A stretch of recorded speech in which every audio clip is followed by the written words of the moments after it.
Hi children, today we are going to study a new chapter in social studies, chapter number 8, means of transport. Do you think how can we go from one place to another? Suppose you want to go market or any other place, you have to use transport. So, today the topic we are going to learn is the means of transport. Let's start. Advancement in the means of transport and communication have brought the world closer. In this chapter, we will talk about the means of transport that made our life easier, safer, and more comfortable. So, because of the means of transport, our life has become very easy. It has become safe and comfortable. In olden days, people went from one place to another on foot or on horseback or used bullock carts. There is no safety, anything can happen. The story of transport begins with the invention of wheel. You cannot imagine any transport system without wheel. Almost all means of transport require wheel. Today, this wheel is an essential part of all our vehicles. Almost all vehicles have wheels. The important means of transport are related to land, air, and water. So, we can divide transport into three groups: land transport, air transport, and water transport. And further, land transport is divided into roadways and railways. First, we start with the roadways. When we talk about roads in India, we remember Emperor Sher Shah Suri, who built the historical GT Road. GT Road means Grand Trunk Road. Today it is named as National Highway number 1. Sher Shah Suri ruled India between 1540 to 1545. He built a road from Kolkata in India to Kabul in Afghanistan, not in Pakistan. Was it not a great achievement? Yes, it was a great achievement. Today, science and technology developed so much, so we can think anything and do anything. Because of lot of technologies are available. But in those days, such modern technology was not there. Still, building a road, such a big road, was really a great achievement. We have two types of roads, kacha roads and pakka roads.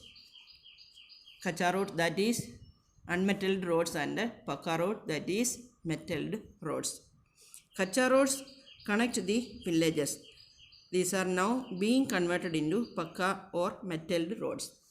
Kacha roads are seen in villages, but now because of the good effort of the government, most of all the kacha roads being converted into pakka roads. The horse, camel, animal driven carts, cycle, scooter, rickshaw, auto rickshaw, car, jeep, bus, and railways. They all come in the land transport. Then, more about roads. Roads can also be divided into the following categories: national highways, state highways, district roads, border roads, and other roads. First, we start with the national highways. These roads are of national importance and connect big cities of various states. These are built and managed by the central government.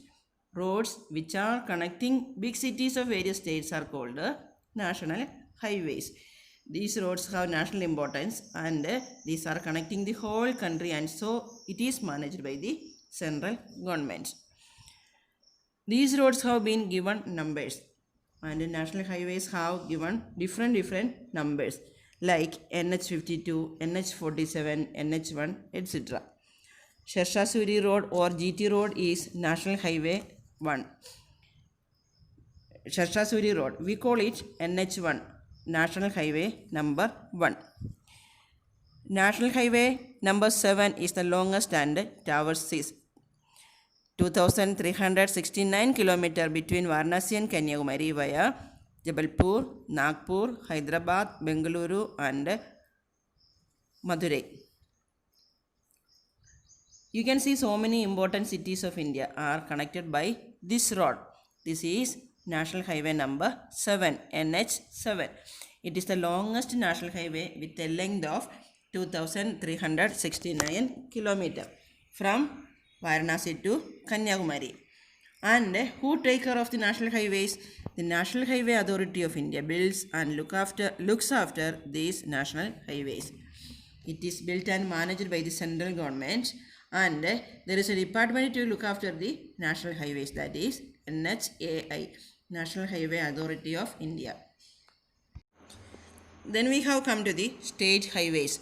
These roads are connected the important cities of a state with their capital. These are built and maintained by the state government. The important cities of a state are connected with the capital by the state highways. These state highways are built and managed by the state government. Then district roads. These connect the villages and towns with the district headquarters. These roads are maintained by the Jilla Parishad. Every state is divided into so many districts. Then all the roads which connect with the neighboring village to the district headquarters are called district roads. There is a governing body in every district, that is Jilla Parishad, and the district roads are maintained by the Jilla Parishad. Then we have the border roads. These roads are constructed by the Border Roads Organization and are constructed in the bordering areas of the country. All of you know that our country is surrounded by many other countries like Pakistan, China, Nepal, Bhutan, Bangladesh, and Myanmar. So we have a long border area. In the border areas also roads are to be constructed. So there is a special department of the government which look after the construction of the roads of the border areas. This department is called the Border Roads Organization, BRO. Then there is a question here, which four states shares border with Pakistan? Which four states? Gujarat, Rajasthan, Punjab, and Jammu and Kashmir. The government of India has constructed super highways connecting 4 metropolitan cities. Metropolitan cities are the big and developed cities of our country. Delhi, Mumbai, Kolkata, and Chennai are the metropolitan cities in our country. This is called a golden quadrilateral. And in order to connect these cities, government has to construct special highways known as super highways. This super highway is now called the golden quadrilateral. Quadrilateral is a geometrical shape having a four-sided figure. There are international roads also. The roads that pass through many countries are called international highways. Some roads are end to other countries. Example, road to Pakistan, road to Nepal, etc. So these roads are called international highways. Road transport provides doorstep service. This is the very important feature of the road transport. No other means of transport provides doorstep service. Then there is a question here, which is the highest road in India? Recently a road was built in Ladakh at a height about 18,380 feet. So that is the highest road at present in India. Then the second part of land transport is railways. And now we come to railways. Railways were introduced during the British period in 1853. India has a large network of railways. When the time of the ruling period of British, they introduced railway system in India, that is in 1853.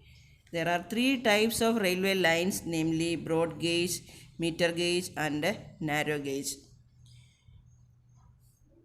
Actually, this is the distance between 2 railway tracks. Broad gauge means the distance between 2 tracks is more than 1 meter. Meter gauge means the distance is 1 meter, and narrow gauge means the distance between both lines is less than 1 meter. So all these 3 types of railway tracks are available in India.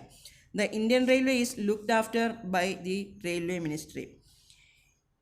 It is the part of the central government, the Ministry of Railway, and that take care of the Indian Railway. Railways have been modernized. The steam engines have now been replaced by electric and diesel trains. Reservation has also been computerized. Railways have been modernized, and in olden times there were steam engines, but now it is replaced by electric and diesel trains.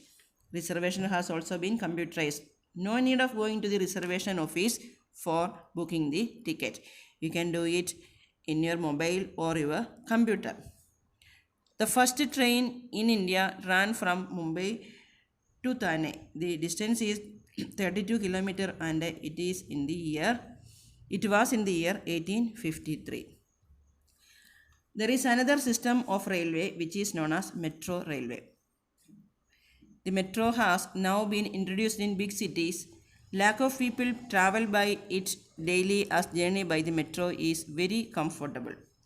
Underground railway system, that is metro rail, has already started in many cities. In Delhi, Bengaluru, Kochi, Kolkata, Chennai, Jaipur, like many cities have metro rail system. The metro rail system started firstly in Kolkata. The railways has become the most important integrating factor in India. They join the people of India, connect the different parts of India, and that is why it is known as it is the main integrating factor in India. Railways help to conduct many multifarious activities like business, sightseeing, along with transportation of goods. Multifarious means different types of activities can be carried out with the help of railways, like business, sightseeing, along with the transportation of goods. We travel from one place to another. Plenty of other activities railway can be used.